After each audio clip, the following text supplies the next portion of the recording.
Indian polity के इस video में आपका स्वागत है। हमारे कॉन्स्टिट्यूशन ऑफ इंडिया में टोटल 22 पार्ट्स है और 12 शेड्यूल है और 395 आर्टिकल्स है। तो आज हम बात करेंगे article 1 of the constitution of India के बारे में। तो चलिए शुरू करते हैं। Article 1। Article 1 the union and it's territory के बारे में है। कैसे? तो देखो, article 1 says that India that is Bharat shall be union of state. तो ये हमारे देश का नाम दिखाता है ये आर्टिकल, और हमारी नेचर ऑफ पॉलिटी दिखाता है कि हमारा राजतंत्र किस तरीके से है। Name and territory of state and union territory, कि भारत देश में जो स्टेट्स है, जो यूनियन टेरिटरी है, तो उनके नाम और उनका जो विस्तार है, टेरिटरीज है, उसके बारे में बताता है। It is given in the first schedule of the constitution. ये हमारी नेचर ऑफ पॉलिटी और देश के नाम के बारे में बताता है। देखिए, the territory of India includes, यहाँ पे जो टेरिटरी कही है उसका मतलब क्या है? तो हमारा जो प्रदेश है, जो टेरिटरी है, उसका अर्थ तीन तरीके से देखा जा सकता है। It includes three things. Number one, territories of the state. Number two, union territories. And number three, any territory that may be acquired by government of India in future। ये तीन चीजें जो है वो टेरिटरी ऑफ इंडिया में included है। अगर इसको समझने की कोशिश करें तो हम बोल सकते हैं कि इंडिया डेट इज भारत, इसका मतलब ये है कि आर्टिकल 1 में कहा है कि दोनों नाम मतलब इंडिया और भारत, दोनों नाम जो है वो वैलिड है। It respect both the name. India use internationally और भारत नाम जो है वो ट्रेडिशनली यूज किया जाता है, और दोनों कॉन्स्टिट्यूशनली वैलिड है, ये कहा जाता है। Now India that is Bharat का मतलब है, ये फ्रेज जो है India that is Bharat, it reflect respect for both modern and ancient identity of the country, कि जो हमारा मॉडर्न आधुनिक आइडेंटिटी है और जो हमारी प्राचीन आइडेंटिटी है हमारे देश की, उन दोनों को रिस्पेक्ट किया गया है। अब यहाँ पे देखते हैं कि नेक्स्ट जो पार्ट है वो कहता है यूनियन ऑफ स्टेट है रेदर देन फेडरेशन। तो यूनियन ऑफ स्टेट का मतलब क्या है? India is called union, it is not a federation. क्योंकि because the Indian union was not form by agreement among independent state. तो याद रखिएगा कि भारत यूनियन है। क्यों यूनियन ऑफ स्टेट है? क्योंकि जो स्टेट का जो मिलन हुआ है, यूनियन हुआ है, it is not form by an agreement से इंडिपेंडेंट स्टेट का फॉर्म यूनियन नहीं हुआ है। स्टेट इन पहला कारण। दूसरा कारण है state in India have no right to secede, मतलब कोई भी स्टेट है वो भारत से बाहर नहीं हो सकता है, बाहर नहीं जा सकता है, ये इसका मतलब है। तो वाई इट इज यूनियन, दो कारण है। नंबर वन, कि जो यूनियन है भारत का वो एग्रीमेंट के कारण नहीं बना, और दूसरा जो है कि स्टेट को सिसीड करने का, बाहर जाने का, यूनियन में से बाहर जाने का अधिकार नहीं है। नाउ यूनियन ऑफ स्टेट में जो यूनियन शब्द है, इट इज कंसीडर इनडिस्ट्रक्टेबल, कि भारत का जो संघ है, जो जो यूनियन है वो इनडिस्ट्रक्टेबल है, इसे तोड़ा नहीं जा सकता है। Even though it's internal boundary can change. तो यूनियन की जो इंटरनल बाउंड्री है उसको चेंज किया जा सकता है, लेकिन यूनियन को तोड़ा नहीं जा सकता है। This strengthen the idea of strong centre with unity in diversity. इससे ये आइडिया प्रमोट होता है और स्ट्रेंथन होता है कि हमारे देश में केंद्र जो है वो स्ट्रॉन्ग है, और हमारी जो डाइवर्सिटी, हमारा देश डाइवर्सिटी से बना हुआ है, उसमें यूनिटी हमारा कॉन्स्टिट्यूशन इंश्योर करता है। तो इसमें फर्स्ट शेड्यूल कहता है, like first schedule, this part of the constitution list, ये लिस्ट देता है, list of all the states in union territory, और उसके साथ साथ उन स्टेट और यूनियन टेरिटरी का एरिया और बाउंड्री भी पहले शेड्यूल में दिया गया है। नाउ टेरिटरी में अगर हम इसको समझे तो जो प्रदेश है, जो टेरिटरी है इंडिया की, इसमें पहले तो स्टेट्स आ जाएंगे, जैसे गुजरात, राजस्थान, केरला, महाराष्ट्र, ऐसे स्टेट्स है।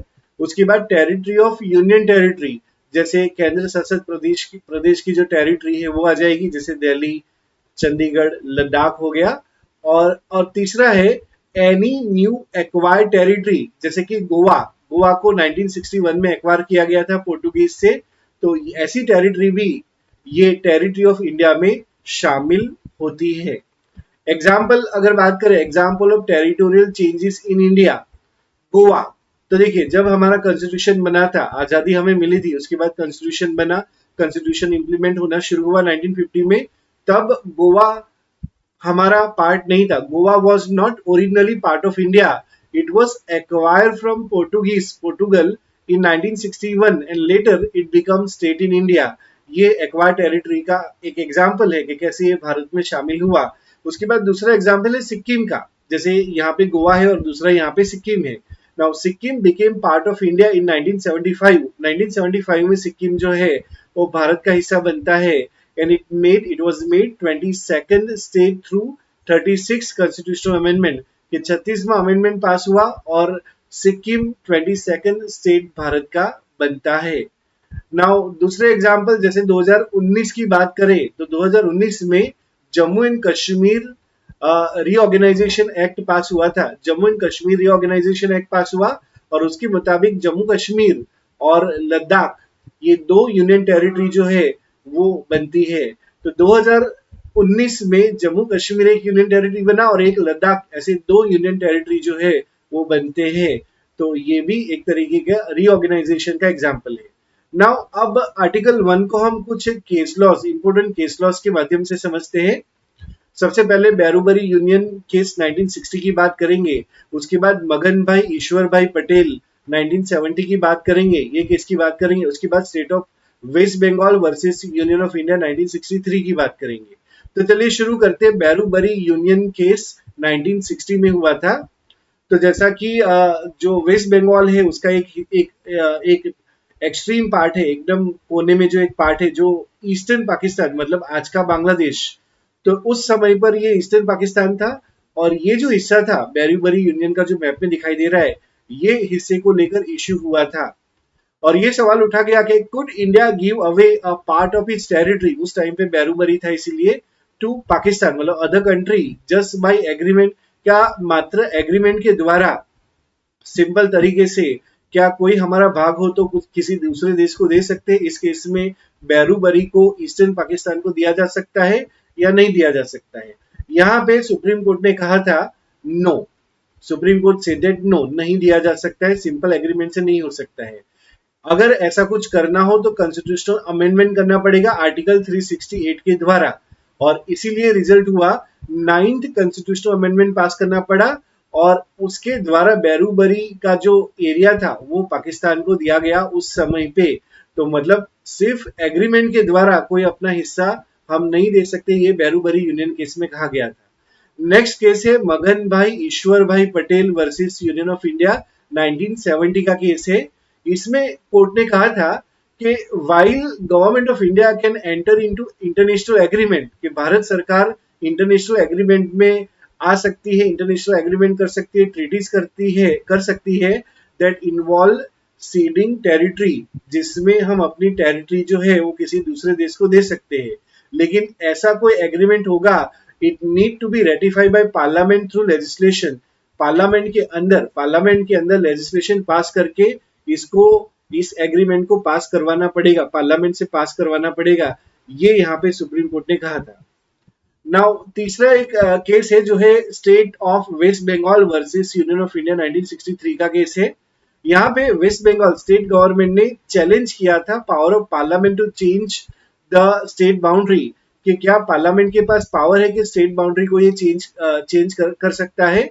सुप्रीम कोर्ट ने यहाँ पे रूलिंग देते हुए कहा कि parliament has full authority to reorganise the state. This judgment reinforced that India is a union with strong center and states do not have sovereignty over their territory। मतलब हमारा central government strong है, ये बात को reinforce की थी, article 1 को reinforce किया था सुप्रीम कोर्ट ने यहाँ पे। Now next question, why union? Bharat को क्यों यूनियन कहा जाता है, इंडिया को क्यों यूनियन कहा जाता है, and it is not federation, it is not called as federation? तो देखिए, जब कॉन्स्टिट्यूशन बना तो the framer of the constitution deliberately use this word union instead of federation. ये डेलिबरेटली यूज किया गया था, it is not by accident. तो डेलिबरेटली क्यों यूज किया? Because they want to emphasise the indivisibility of the nation, कि हमारा देश टूट नहीं सकता है, ये एम्फसाइज करना था। And it is making clear that states can not break away, ये क्लियर करता है कि हमारे स्टेट जो है वो इतनी आसानी से ब्रेक अवे नहीं हो सकते हैं।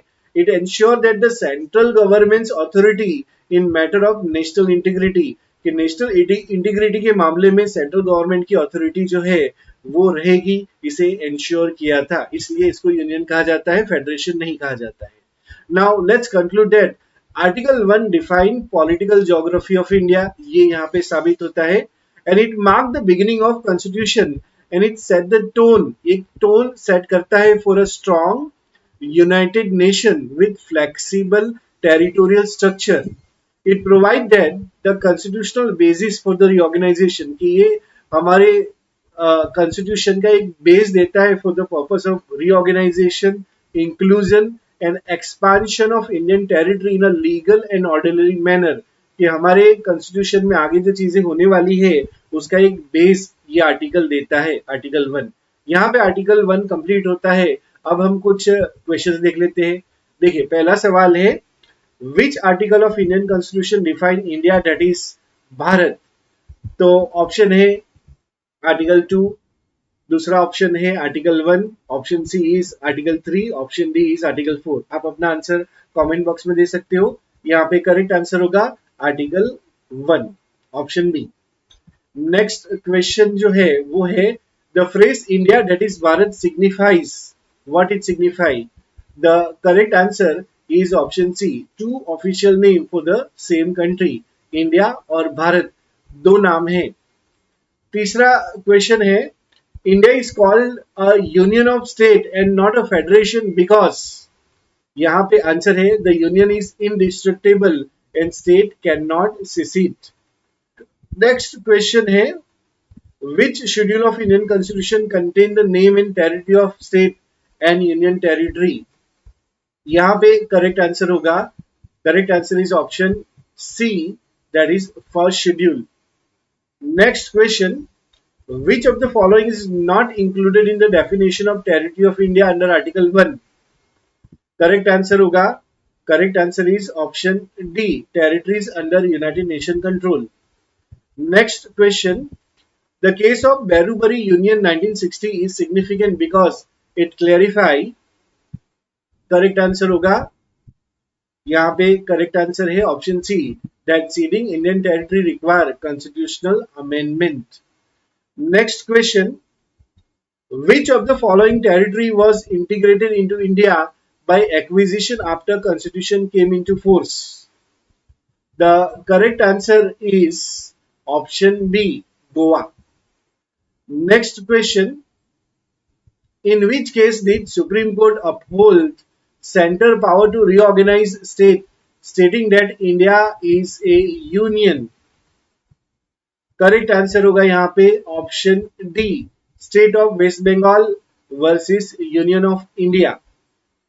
नेक्स्ट क्वेश्चन है, when did Sikkim became full fledge state of the Indian union. Correct answer है 1975, option C is the correct answer.